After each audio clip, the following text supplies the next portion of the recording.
Hello and welcome to Truth, Lies and Work, the award-winning psychology podcast brought to you by the HubSpot Podcast Network, the audio destination for business professionals. My name is Leanne, I'm a chartered psychologist. My name is Al, I'm a business owner. And we are here to help you simplify the science of work and create amazing workplace cultures. Welcome. Hello, how's your week going? First of all, the chair opposite me is empty, but Leanne's on the screen. Leah, where are you? I'm in Malaga. Beautiful. Do you want more? I'm in Malaga. Yeah, tell me. I've just come for a little trip, a little time in España, one of my favourite places in the world. It's been fabulous. But I'm home tomorrow. I'll be back soon.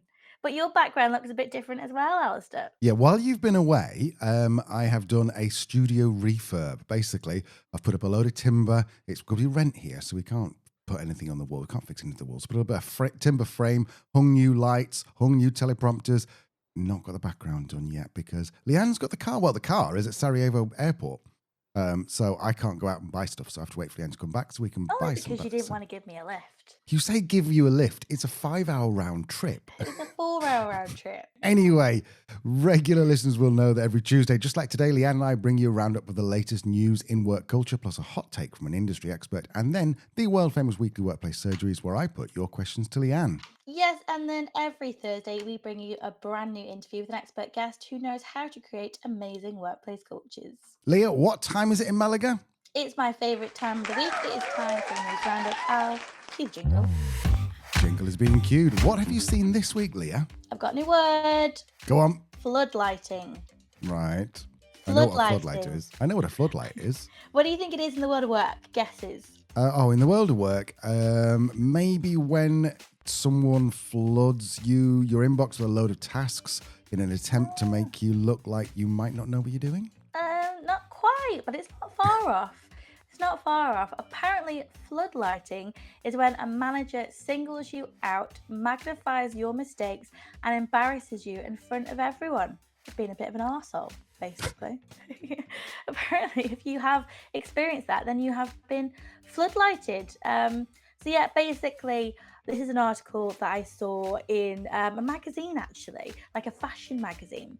But it said that it's when a boss shines a massive spotlight on everything you do wrong while conveniently ignoring your wins.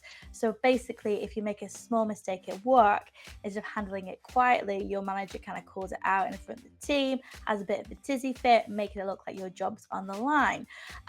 This comes from an expert, a workplace expert called Matthew Cook, who explains that this kind of behavior is usually about power. Bosses who feel insecure or need to assert control will often use floodlighting. And apparently it's more common than we think. 1 in 5 employees have been shouted at by a manager, and nearly half of UK workers have quit over bad leadership.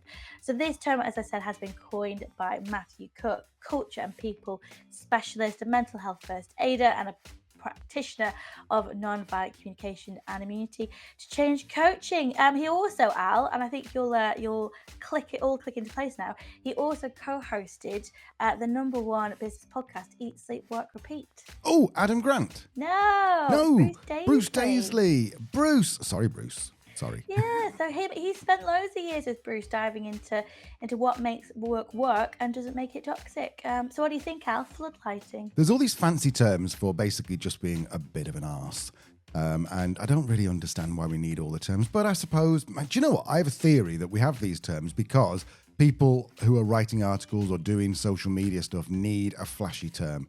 And that's what they've decided to make it up. So that's my thinking. But I don't know. I think just don't be an arse. That's really sort of like the best management behavior, isn't it? Management advice. Yeah, it's rule 1 really, isn't it? Rule 1. But apparently if your boss is floodlighting, then Matt suggests that you shouldn't fight fire with fire.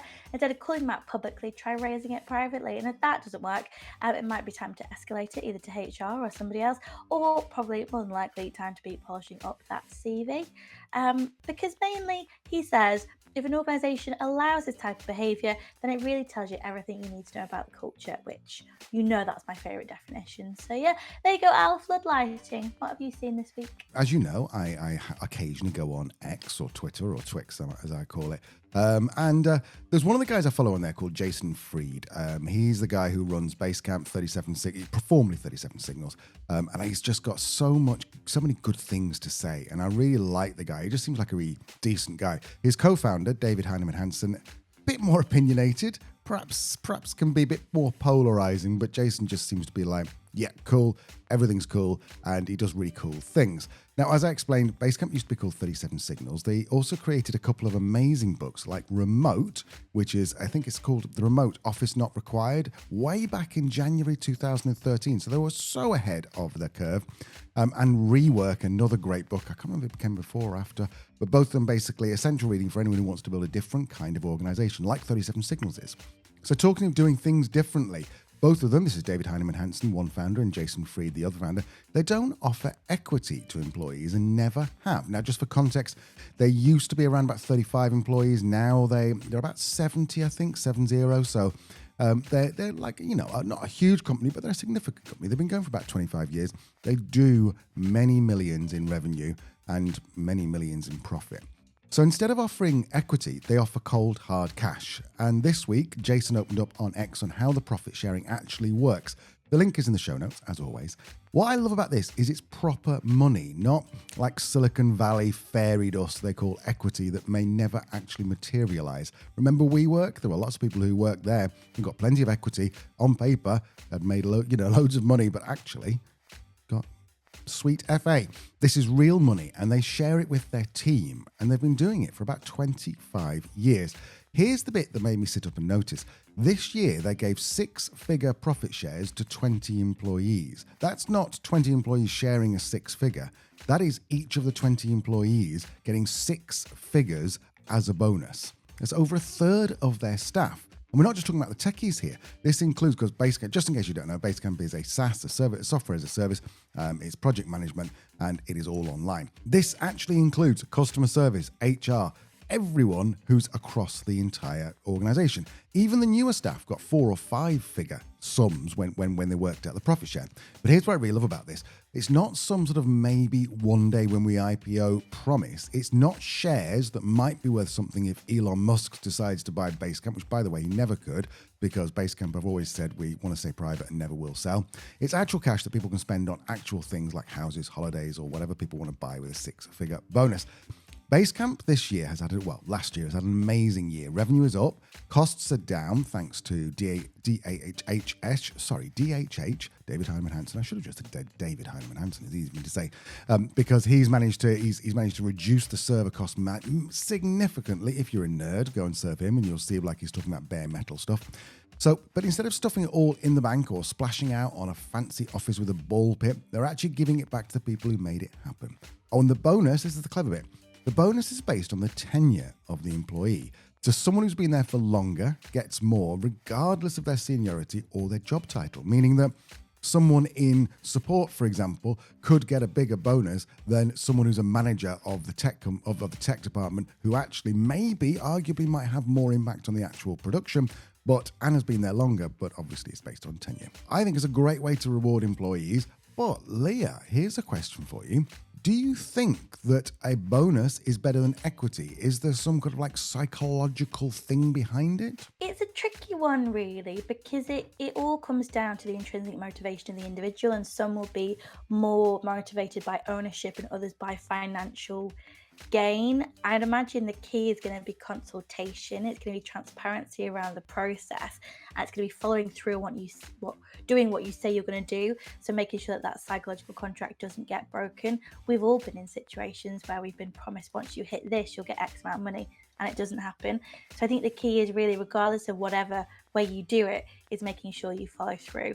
But I think given the times, given the current climate, cost of living crisis, all the uncertainty, I'd imagine that majority of people will be much more motivated by having that financial reward, that money back in their pocket sooner rather than later. That makes perfect sense. So if you're interested in this kind of thing, then we'll put a link in the show notes. But there was a guy we interviewed maybe about November time who's such an interesting guy. Jeff Roberts, his name was. And he basically does the same thing. You can go in there and you can tweak whether you get more money, get more equity, etc., etc. Another really innovative way of putting things together. So we'll put a link in the show notes, but definitely go and check that out if you're interested in that kind of thing. Oh, just a quick note. Also, go back to Sir Cooper. Sir Cooper. I think he talked about incentives and how he was brought in to work out an incentive scheme, and actually it turned out that nobody actually wanted it. Like Leanne says, it's all about consultation and finding out what people actually want. Anyway, talking of Leanne, Lee, anything else you've seen this week? Good news, Al. Napping improves our performance at work. Yes. I love a nap. Yeah, and this is according to science. This isn't just general opinion. Because I think we all know kind of sleep boosts our energy, our brain power. We all feel better after a good night's sleep, don't we? But what if I told you that according to science, a quick nap could actually improve your performance, and that scientists might be on the verge of replicating the effect without actual sleep? Hang on, well, sorry, you were saying that you take a pill or something, or put some headphones on and you can have something similar. Yeah, something similar. So this is from researchers at Weill Cornell Medical School. They wanted to understand why naps boost cognitive performance. And one common theory is that it helps the brain to clear toxins from itself, but it doesn't really explain why a short nap, say like 20-30 minutes, would have the same effect, so leading to those notable improvements in mental tasks. So to dig deeper, the research team worked with some monkeys and they trained them to complete a tricky visual task, which is basically spotting whether two images briefly flashed on a screen were identical. So if these two images were the same or if they were different. Some monkeys then took a 30-minute nap while others rested without sleeping. And when they repeated the task, only the monkeys that had napped performed better. So they then did brain scans on said monkeys, and it showed that while the monkeys slept, their brains produced slow delta waves, which seemed to help process information and improve performance after waking. So then the researchers took it one step further and thought, what if we just kind of found a way to induce these waves? So in another experiment, they applied a small electrical current to the brains of the monkeys who were awake, mimicking the delta waves seen during sleep. And incredibly, this had the same effect as a nap. Their performance improved even though they hadn't slept at all. So it does raise some big questions, really. Could we one day use our brain simulation to replicate the benefits of sleep? Could it be really helpful for astronauts, for shift workers, for anyone who really struggles with sleep deprivation? Or maybe could there be a little machine in the break room where we go to grab a little electronic boost rather than a cup of caffeine? Isn't that cool? Our thoughts. Yeah, I'm skeptical. I'm not sure. I like a nap, and I like the idea of a nap, and I don't want to go and get like zapped to go and to recreate a nap. I don't. And I suppose there are some people maybe who like the Elon Musks of the world who like for every minute it's worth to them $1 billion. So they'll say rather than have 20 minutes and lose $20 billion, I'll zap myself. I'm going to stick with my naps if that's okay. Yeah, I think there is an element of, are we just slowly using science to suck all the joy out of life? Like there's nothing better than like a midday snooze when you really need it. So yeah, and I agree, there could be some people that would use this for evil instead of good. But there you go, that is some of the research that's currently happening in the world of psychology. Lovely. So there we are. That is your news roundup. All the links are in the show notes. And we're going to take a very short break here. We'll be back in a second with this week's hot take from the one and only JLD, John Lee Dumas. If you've listened to episode 2 of our predictions, you'll know how much I love him and how excited I got with him. He's back on again, so don't go anywhere. Welcome back. As regular listeners will now know, every week we bring you a workplace expert and we ask for their hot take on the world of work. We want bold insights, we want surprising predictions, we even quite enjoy an unpopular opinion. We want to know what is going on in the world of work, what is broken, and what is coming next. Today we are welcoming back John Lee Dumas, or JLD as his friends can call him. He did appear on our prediction episode part 2, as I'll mention. That's episode 159 if you want to have a look back. And this week he is back again with a hot take about the future of work. Here's my hot take about work. It is going to become incredibly specialized over the next 1 month to 10 years. And what I mean by that is you at work can't just be everybody man, like a jack of all trades. And for a long time, by the way, people were applauded for that. Like companies wanted that. They wanted that flexibility. They wanted people that could maybe put out a bunch of fires or work on a bunch of tasks. No longer. Companies are looking for specialists. They want people who are the best in their field at what they do. Like you did mention my book, and I could sum that book up in one sentence, literally in one sentence. Become the number one solution to a real problem in this world. And the way that you do that, the way you become the number one solution to a real problem is you identify a micro niche that there's either no competition or there's just poor competition because people aren't focused on that. They're not paying attention to it. They're not fulfilling that need. And you become amazing. You become irreplaceable at your company, at your work, when you are the number one solution to a real problem that your company, that your job has. That's what I'm seeing. That's the trend, and I'm sticking to it. I love that. Like, create your own niche. Well, we did that when we first started. We were the number one workplace culture podcast because, like you said, there was no others, or they were all a bit rubbish.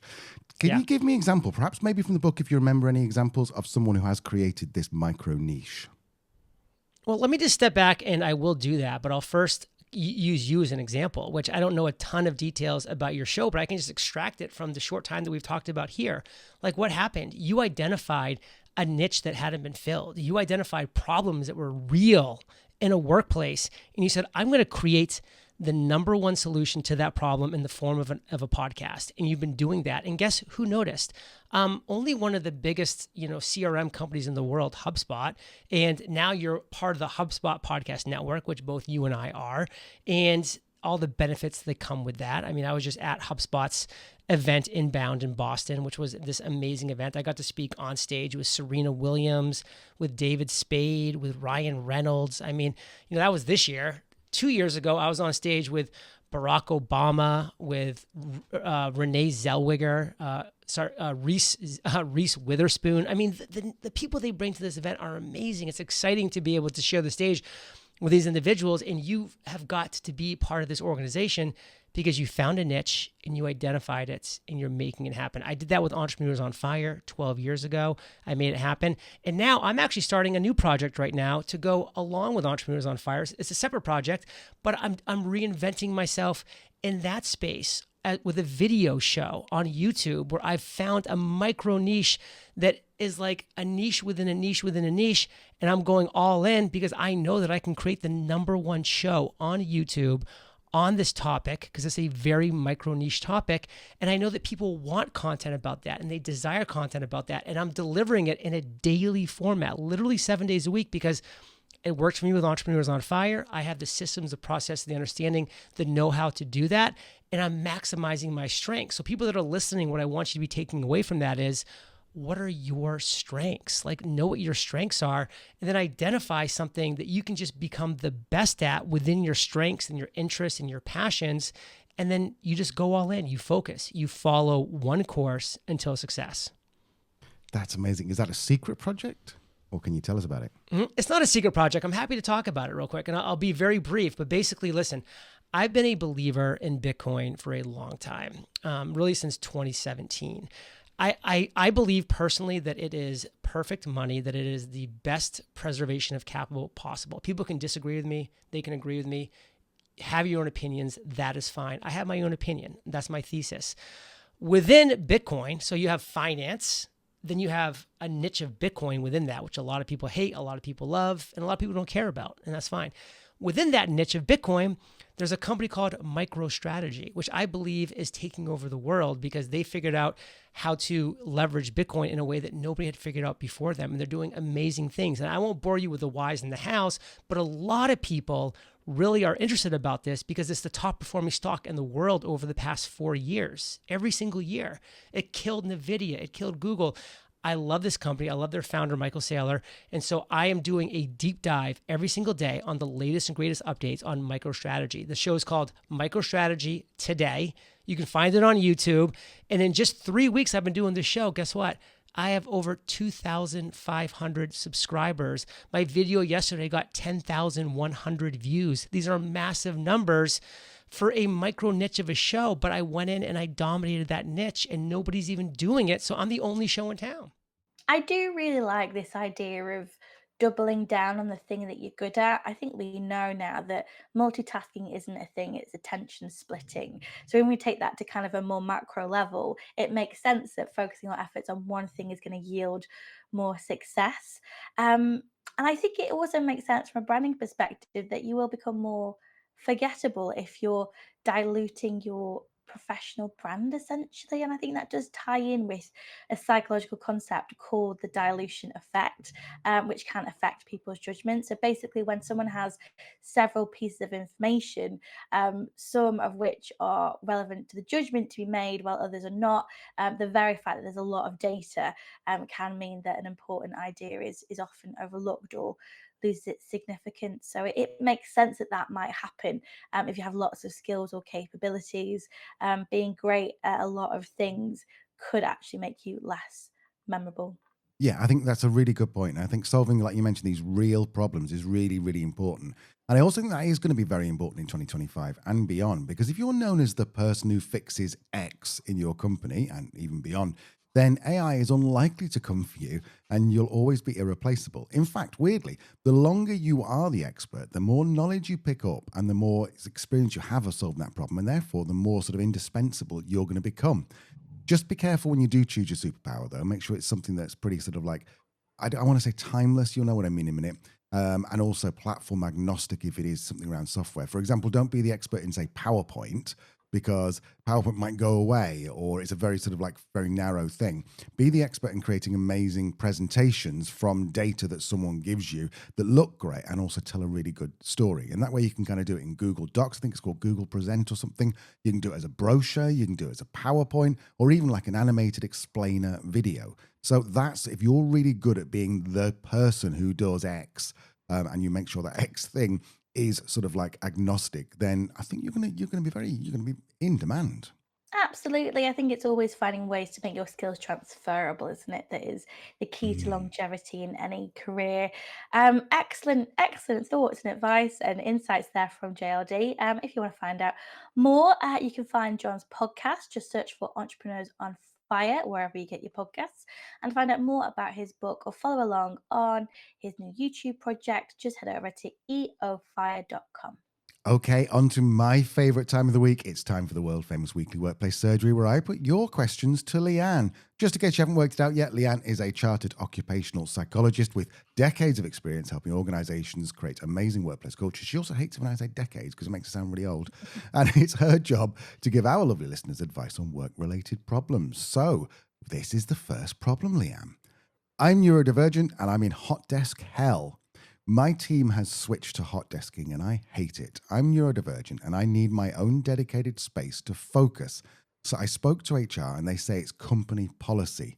Is this even legal? And if it is, any advice on coping with constant uncertainty around which desk I'll be at on any given day? Lee, tough one.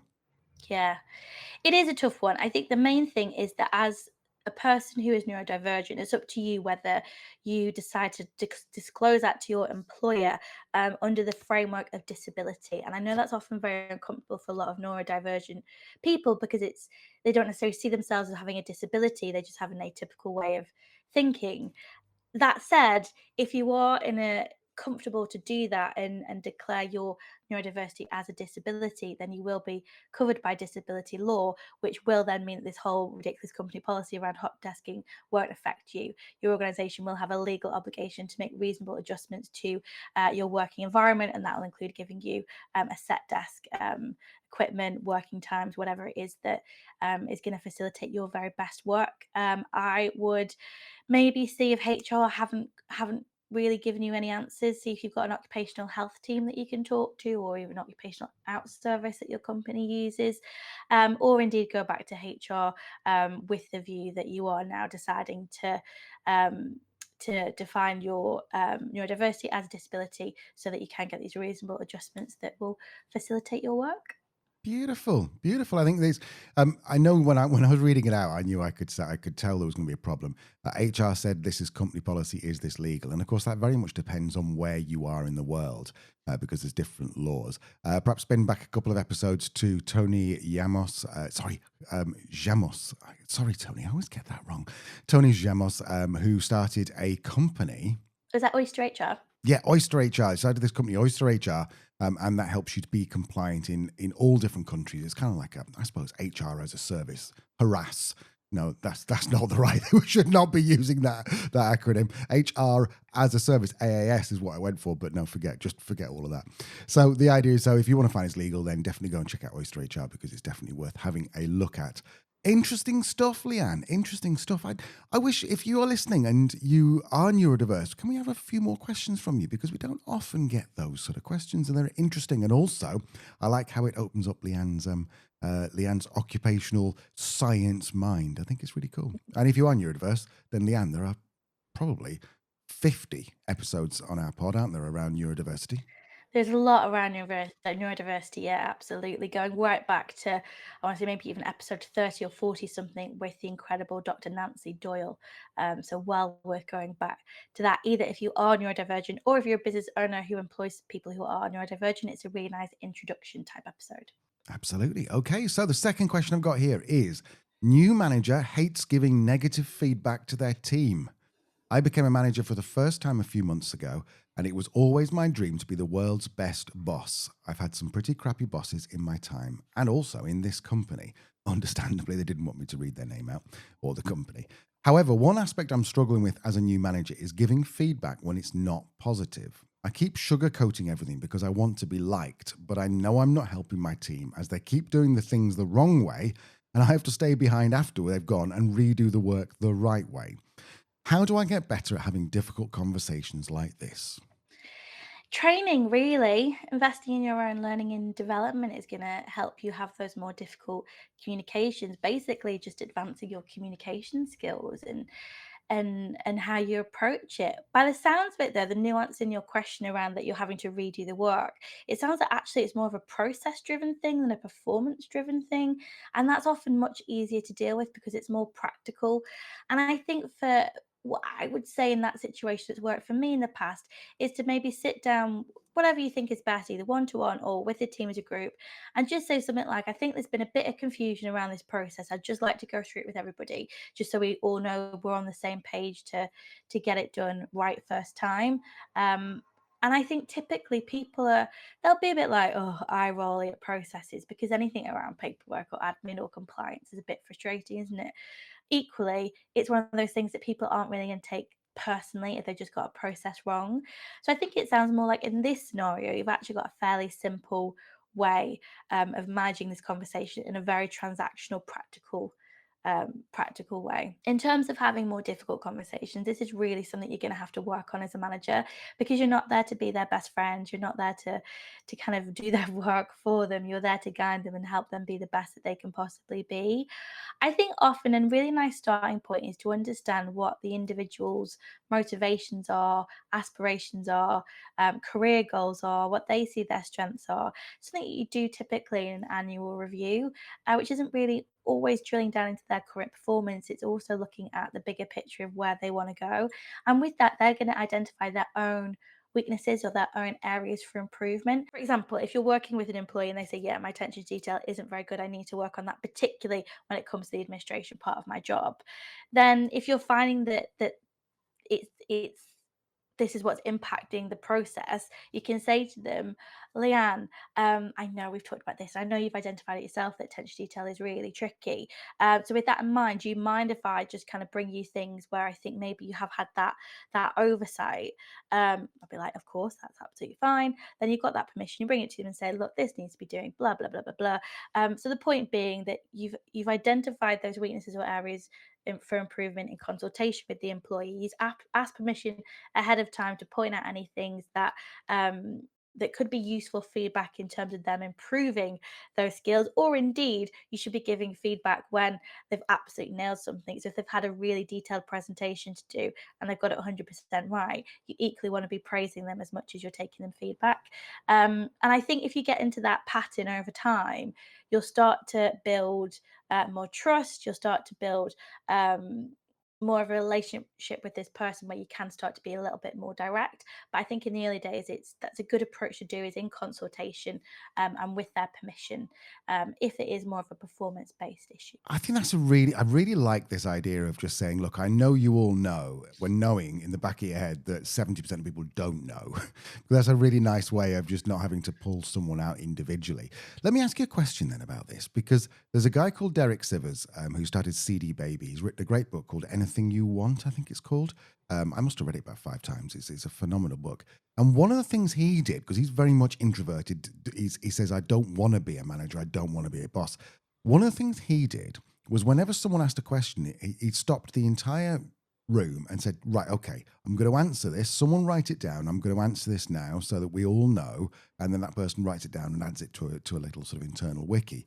That seemed really disruptive, but it seemed to work for him. I mean, is that a decent strategy? Yeah, I think if there's multiple things that aren't happening process-wise, or people are getting wrong, or indeed you're in that part of startup or scale up where processes are still being developed, then yeah, I think that's a useful way of doing it. Obviously, it's going to depend on the situation and the nuance of it, is whether you want to stop in that exact moment, or whether it be that as a manager you make a note of it and you add that to the internal whatever, once a week or something. But yeah, it's finding those little hacks, isn't it? Again, I think with something like that, though, it's worth kind of saying to the team, how should we handle this? If a new process comes up, or if we want to agree a way of doing something, what's the best way for us to agree that together, so we're all on the same page, everyone gets the communication at the same time, we all know how to do it right. I think there's always general principles with these things, but ultimately, you if you take that to your team and ask their opinion, then they'll probably be a bit more, they'll buy into it a bit more because they're being consulted of that change and of that process. But also, if there is an obvious reason where that would be really impractical that maybe you haven't thought of from an operational perspective, asking your more frontline employees is useful, because they might go, actually, that wouldn't work because of X, Y, and Z, but we could do A, B, C. Lovely. I don't want to do you out of a job, but it seems like really the principle is to ask people what they think, listen, and then take on board the stuff which is good. I mean, almost everything you say is just consultation. Yeah, exactly. Shh. Okay, right. We'll cut that bit out. Don't worry. You'll still have a job. Okay, question number 3. Coworker is accidentally taking my credit. Okay, I do like my job and the team I work in, but I've got a bit of a strange situation, this person writes. My coworker keeps getting credit for my work in meetings and presentations. They're much more extroverted than me and better at selling ideas to management. They've put selling in those little bunny, in little inverted commas. The problem is, I really like this person. I think they'd be mortified if they knew I was upset about this. They just naturally take the lead in meetings, and because I don't say anything, management assumes this idea is from this person. How do I address this without coming across as petty, or worse, upsetting this person? That's quite cute, isn't it? They sound like they really care about them, but it is a bit of a strange situation. Yeah, I think the key thing for me in that question was that you think that person would be mortified if they knew. So it sounds like this person isn't an arsehole. They're just a bit more extroverted and aren't perhaps Mm. realizing the impact of their behavior in the meetings. I'd have a conversation with them, just chat to them and say, and I'd always explain it from the perspective of you, rather than your behavior and your preferences rather than theirs. So you could say, you know what, Joe, I am quite introverted and I am quite reflective, and I find it hard to respond immediately with the meetings because I need time to digest the information I've got. Um, so with that in mind, what I found is I'm having some trouble getting my ideas across, and because of that, there's been times where you've spoken up and that's meant that the idea has been credited, and I know that wasn't your intention. I know a lot of that is on me for not speaking up in that moment. I'm just wondering if there's a way that maybe we could work together to kind of rectify this and make sure that we're all as a team getting the credit and individually getting the credit. I think it's just having that conversation with them initially. If you don't want to do that, and I understand because it is still a bit of confrontation, my thought would be to go to your manager and explain the same thing and say, look, I'm quite introverted, I'm quite reflective, and I often have ideas outside the meeting, and I'm sure that you've met people like that before who just think a bit differently. I'm wondering if there's a way that I can bring my ideas to you ahead of time potentially. So, for example, if I have an idea, maybe I can just drop in an email once a week with some thoughts I have. Not that they need your immediate response, but maybe in the meeting we can pick up on them. That could be an idea of kind of flipping that process. And really, it's going to come down to if you've got a good manager, they might have already spotted this. They might have already spotted that your performance is really great, but you're very quiet in meetings. And often it's that dissonance that a good manager will pick up on and go, okay, I need to find another way to have these conversations or communications with this person to understand what they're thinking, what they're contributing, and what problems they are solving or need solving. So I think this is really a case in the first instance of a conversation, either with the colleague that you mentioned, if you're comfortable to do that, or if not, talking to your manager. And I think it's getting more and more common now that people will understand the differences between introverts and extroverts. It's not about confidence, it's not about being shy, it's about processing energy, it's about the way you think. And a really simple way to think about it is that I'm an introvert. So, as an introvert, I will work through a problem 80% in my head, and then I'll go and talk to somebody about it when I've got 80% of that solution there. I just want that extra 20% to help me validate the solution that I think I've come to. So, similarly, in a meeting, if somebody presents me the problem, I'm not going to talk out loud at 80%. I'm going to completely internalize it. So I'll look quiet. On the flip side, Al is very much an extrovert. So he will take that problem and process 80% of it out loud and then use the last 20% of it to validate it internally. So in a meeting situation, he's going to look like full of ideas and full of energy. Um, and it's just that kind of social construct we've got ourselves into. The world of work favors extroverts. But that is being re-educated in people, I think, and the good managers especially are picking up on that. So I think knowing that it's normal, it's not that it's an unusual situation. I think there's actually technically more introverts in the world than there are extroverts, not by much, but a small couple of percentage points. So yeah, know that. Take that with confidence. It's just the way you process information and problem solve or ideate. That's the way it is. And the more you can share that about yourself with the extroverts around you, the more they might be inclined to help facilitate a way that you can present your ideas in a way that is comfortable for you, effective for you, and gives you the credit that you deserve. Beautiful, beautiful answer as always. Anything to add, do you think, before we sort of say goodbye to these lovely people? Nothing to add. You guys have a phenomenal week. We'll see you again on Thursday for an interview with, let me just have a little look. Who have we got on Thursday? This Thursday is a good one. We've got Dr. Marie Helen Patelia, or MH as she likes to be called. She is one of the world's leading experts on resilience. And if you're thinking that resilience is just about kind of pushing through, you really need to think again after this interview. So MH's research shows that resilience isn't a one-size-fits-all approach. It's something that you can build strategically in a way that works for you. I've never heard about resilience talked in that way before, in terms of strategy. So definitely, if you're a business owner out there that sometimes thinks all of this is a bit, trigger word, fluffy, then this is definitely one to tune into. Fabulous. And of course, we're back next Tuesday with another This Week in Work. Talking of helping, if you really want to support the show, then maybe tell people about it. You could post on Twitter. You can comment below if you liked it. If you didn't like it, comment below. Tell us what you didn't like about it. And also LinkedIn's a good one if you wouldn't mind just sort of a little post saying, I'm listening to Truth, Lies and Work podcast. Tag us in. We'll probably send you something nice. We might not, though. No, we will. We will. We absolutely will. We absolutely will. But yeah, until then, we'll see you on Thursday. We'll see you next Tuesday. We're very predictable like that. Tuesday, Thursday, Tuesday, Thursday. But yeah, all the things in the show notes are not usually there are there again. How to contact us, how to get in touch with the show, how to follow us on social. And if you are struggling at the minute, there's some resources there as well. You're giggling at me, Al. Just made me laugh. You just tickled me. I'm looking forward to seeing you, my love. We will see you all next week. And if you're watching on YouTube, then hopefully either next week or the week after, the Thursday or Tuesday, we'll have a new background and a new studio. All very exciting. Very exciting. We'll see you soon. Bye-bye. Bye.